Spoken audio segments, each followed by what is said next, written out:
Da-da-da-da-da. Oh my God, there's so much bad news.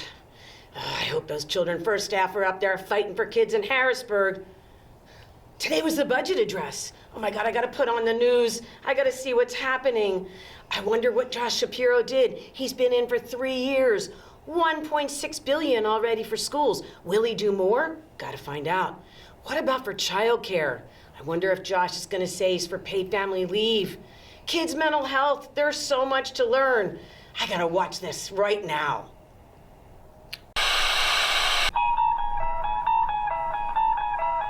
Tip your cap to the governor for again proposing an increase to the minimum wage so we can catch up to our neighboring states by putting more money back into the pockets of families. Picture, if you will, people all across Pennsylvania being able to bond with a newborn or take care of a sick loved one without having to risk their jobs or their financial security. But paid family and medical leave is not a wondrous dimension of imagination. It could be a reality here in Pennsylvania. Lawmakers for 8 years have been stalling the passage of the Family Care Act, which would create a statewide paid family and medical leave program. And Democrats, Republicans, and independent voters want this. Tonight, submitted with your approval, is the search for the Family Care Act. Despite passing out of committee for 2 consecutive sessions and having the most co-sponsors of any legislation in Harrisburg, the Family Care Act has been lost in a political wormhole, abducted by beings from another planet, or is it just lost in the Harrisburg Twilight Zone? Hi friends! Today we're going to learn about our numbers. Do you know your numbers?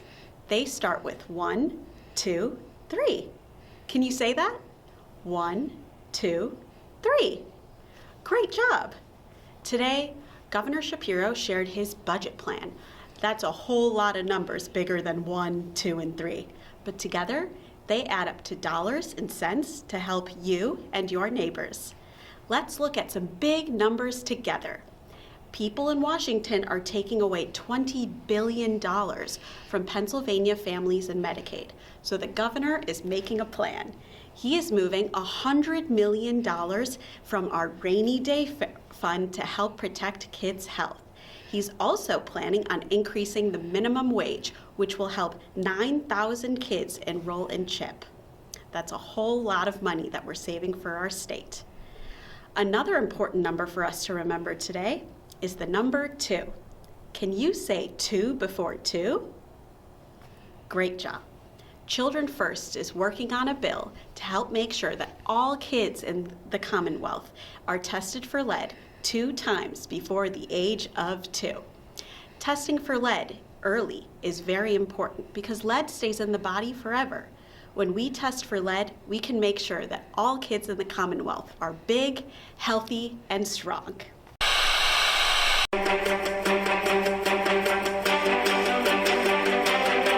Good afternoon and welcome to the Great Pennsylvania Baking Show. In today's kitchen, we're mixing up a good recipe for early childhood education. There are some basic childcare and pre-K ingredients that you must have: young learners, trained and caring teachers, and enriching curriculum. But today we're going to build on that recipe with ingredients from Governor Shapiro's budget. We'll start off, let's see here, with our base. Oh yes, $425 million for childcare subsidies, a nearly $4 million increase over last year's budget. This is what makes it possible for more than 93,000 low-income children and their families to access quality care. It's very important. If families can access childcare and go to work, then employers aren't struggling to find employees. Let's take a look. What's next? Oh yes. $425 million for pre-K counts and Head Start, a $9.5 million increase from last year. This will make wage increases possible for pre-K educators preparing vulnerable children for kindergarten and beyond. Oh yes. Next, let's add $35 million for recruitment and retention bonuses, a $10 million increase over this new initiative from Governor Shapiro last year. This provides bonuses for the child care sector, allowing them to recruit and maintain child care staff, again, allowing families to go to work and children to have high quality care. Finally, oh yes, we're gonna mix in $504 million for pre-K early intervention. This allows young children with special needs to access the services that they need. This is an over $50 million increase from last year's budget.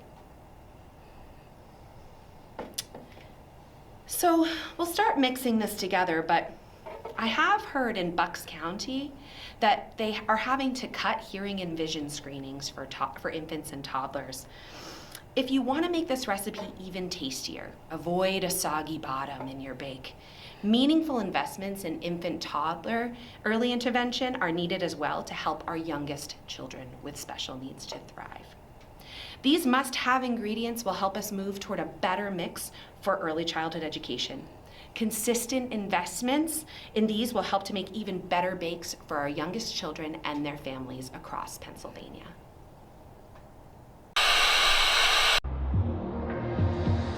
Children First is Pennsylvania's premier child advocacy organization. No doubt about it. I can rely on Children First. They will be first on the scene on important children issues. We are fearless, diverse and inclusive, trailblazing, unrelenting, movement makers. we get done. We are the advocates for children. This is who we are. We advance policies that change the life chances of children in Pennsylvania, and we do it by amplifying the voices of the parents and children who need those changes the most.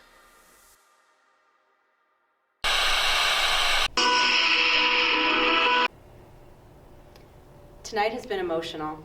I came here looking for juvenile justice reforms that are grounded in evidence, fairness, and a belief in young people's potential. We started our journey on a high note. The governor's budget included $5 million for violence intervention and prevention programs and another $1 million for out-of-school time, both key in keeping children out of the justice system. But tonight is not just about the budget. Right now, the legislature is considering bills that both support children and make our communities safer. It's time for tonight's rose ceremony. I have 2 roses to hand out tonight. Your sign says expand youth diversion. You understand that real accountability means keeping kids connected to their families and schools. And the data is clear. You reduce repeat offenses and make communities safer. This is the kind of relationship I've been looking for. Will you accept this rose? I do. Your sign says prompt transfer to treatment. You call out a system that warehouses children in county detention centers, not because it's appropriate, but because the system is slow.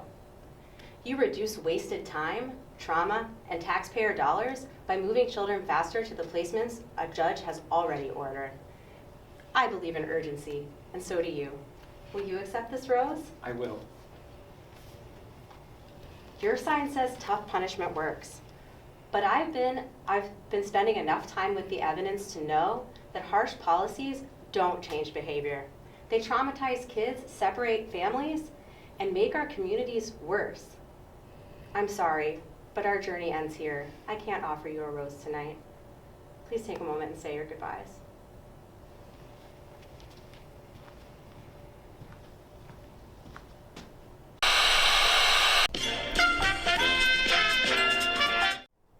Hi everyone, I'm Bob Barker and this is The Price is Right. Our first contestant today is Shirley Howe. Come on down, Shirley. Woo-hoo!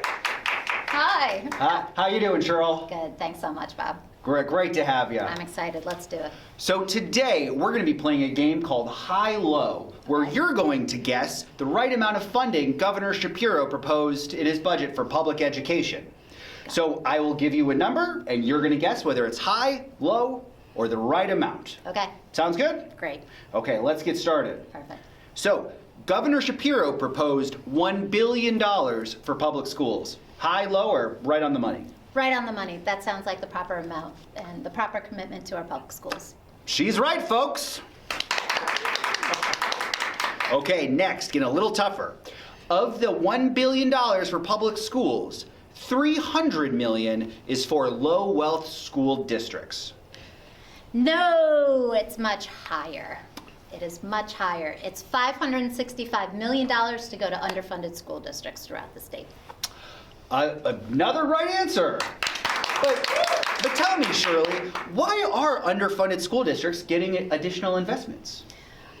We have a decades-long adequacy gap among our underfunded schools and those of higher wealth. It's $4 billion, and we've been doing our best over the past 5 years to close that gap. Thank you for that context, Shirley. Okay, another one. So Shirley, we know you're from Children First, and y'all care a lot about career and technical education. So, is the governor doubling the amount of investment in career and tech ed this year? No, actually, the number's a bit lower. This year's investment is $18 million, but it's a 70% increase in CTE funding over the time that the governor's been in office. Oh, wow. So it's a huge increase So, overall. I mean, that must have helped, what, 5,000 kids attend CTE programs? No, actually, it's a bit lower. It's 3,000, but so many more students want this opportunity. We gotta keep that. Yes, certainly. Okay, a couple more questions. So what about investments in school facilities? Governor Shapiro must have proposed $1 billion for facilities. It's actually much lower. It's only $125 million this year, but school districts will be thankful to have that money, and then we can keep on going because more is needed in this area for sure. Another right answer, folks. Okay, great. We've got one more question. So this one's on cyber charter savings. Does the governor's budget save school districts $100 million in cyber charter savings? No, that's too high. The actual number is lower. It's $75 million this year in savings, but added to what the savings were from last year, it's $250 million per year in savings for school districts. Another right answer, folks. But really quick, tell me, why is the cyber charter savings so important? The governor is doing all he can so that school districts are giving cybers what they need to educate students, but not overshooting it. Auditor General had a report that came out last year that showed that cyber charter schools have a $600 million fund balance. It's too high, it's unnecessary, so the governor is trying to rectify that. Amen. Well, with that was our final question, and I think we've got a winner here, folks. Congratulations, Shirley. But I think we know the real winners are Pennsylvania's students who are getting a high-quality education that will prepare them for the workplace and to succeed in life. Oh my God, Melissa, guess what? Governor Shapiro just proposed $111 million for school-based mental health. Oh yeah, I heard that. My phone was buzzing so much I thought the Birds won the Super Bowl. Isn't this great? Kids can get what they need now. We can get all the therapists, clinicians, and social workers we need. Yeah, I mean, $111 million is a lot for the guy at the corner store, but if once you start dividing that up across all the school districts in PA, you're gonna get maybe enough for 3 beanbag chairs and maybe a part-time counselor in Philly. Well, you know what they say about beanbag chairs? They're just like giant stress balls. Kids can sit in a dark room, have their lava lamps, dim lighting, and squeeze the sides when they get stressed, and then they'll feel a little bit better. Oh, yeah, sure. So when a kid has a panic attack, they'll at least be comfortable. I was just reading this Children First report that said kids have to wait more than 2 weeks just to get in to see somebody. That's a bunch of baloney. 2 weeks? But you know what? The governor's also expanding 988 and crisis centers. Yeah, he is, and it's okay, but you know, when one of our kids gets the sniffles in our classroom, we can send them down to the school nurse. They can see a doctor before it becomes a full-blown case of bronchitis. We really need those resources for mental health too. It should be as easy to get mental health resources as it is to order a Wawa hoagie. I have an idea. Do you know what we can do? Abbott Elementary can have a big sale to raise the money that we need to fund student mental health. I know that I heard you make really good lemon bars. I do make really good lemon bars. I'm sure you do, sweetheart, but unless they're filled with licensed clinicians, we got a serious problem. But the money is real. The governor is trying.